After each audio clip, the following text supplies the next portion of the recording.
enisaotranao jeso malalo tratrizao fotona mamizao ianaranay antongotrao izahay izay mpianatrao koambitenenare jeso malalo izahay iaino tsaranao ka irote niavy aminao itoetrabetsakao amponaya koambitenenare jeso malalo izahay iaino tsaranao ka irote niavy aminao itoetrabetsakao amponaya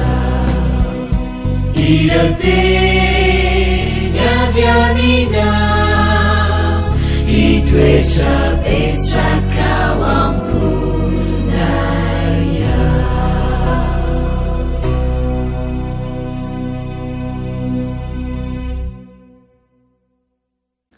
fahalimerabantsika tsirairay avindray tonga eto amin'ny fandraisana ny lesona ho an'ny tanora zokiny isika amin'ity anio tia efa linonay hatrany mizarany ten'andriamanitra ho anao ny rina dia tondra vokatsoa sy fientanam-po ary koa fanosoana amin'ny fahatsarana hatrany ten'andriamanitra.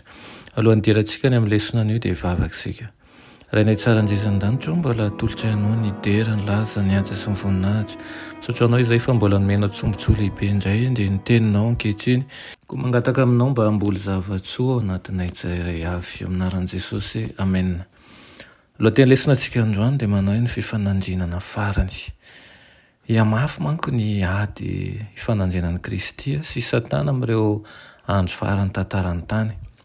Mampiasa ny fanoharana amin'ny Biblia ny Apokalipsy 7:20 mba nehoana an'ireo mpandray anjara fototra ara-pivavahana sy ara-politika izay hiara-miasa mba hampiemotra ny hafa ihany koa sy hanenjika ny vahoakan'Andriamanitra mahatoky amin'ireo andro mialohan'ny fiverenan'i Jesosy.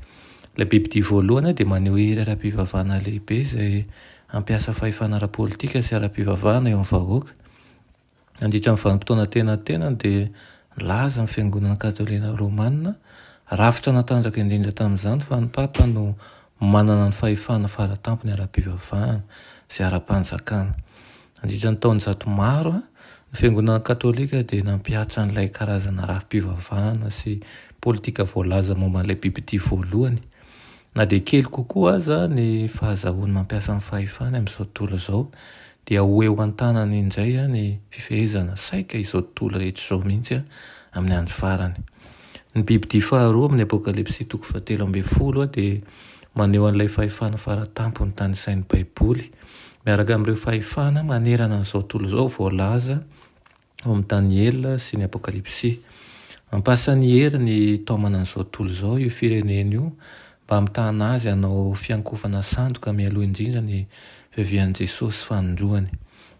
Amin'ny voalohany ilay Biblia faharoa dia mitovy amin'ny zanak'ondry, izany hoe malefaka sady ohatrany hoe tahaka an'i Kristy izany kanefa ny farany dia hiteny tahaka ny dragona ka nerin'ny olona iankoka amin'ilay Biblia voalohany sy hanafay an'ireo tsy mankatoa an'izany.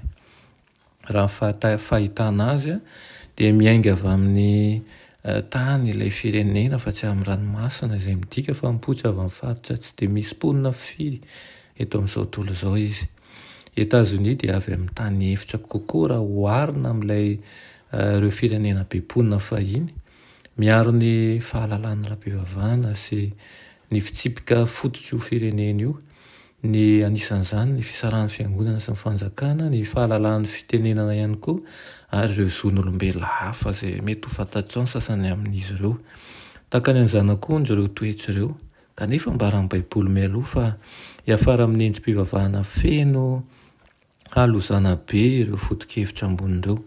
Hanana fahefana amboniny an'ny fanjakana indray ny fiangonana ka natateraka ny fikasany manokana ny hanao sary na dia mitovy amin'ny fikambanana amin'ny fiangonana sy ny fanjakana izay maneho fahefana papaly nandritra amin'ny vanim-potoana tenantenany izany.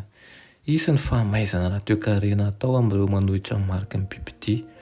na dia tsy atao eo amin'ny tanàna vanana sy ny anjika ara-baktena zany marika zany dia hamantarana andreo mankatony lalàna amin'ny feny fivavahana zany lalàna iray izay apetraka États-Unis io ary hanamafisany ihany koa ny fahefany maneran-tany.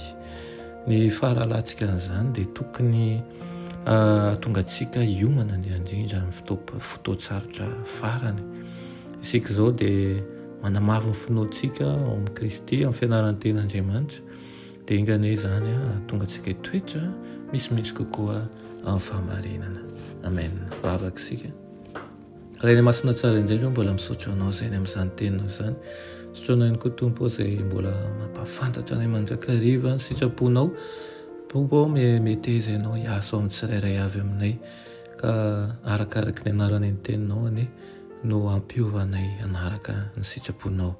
Amin'ny anaran'i Jesosy. Amen.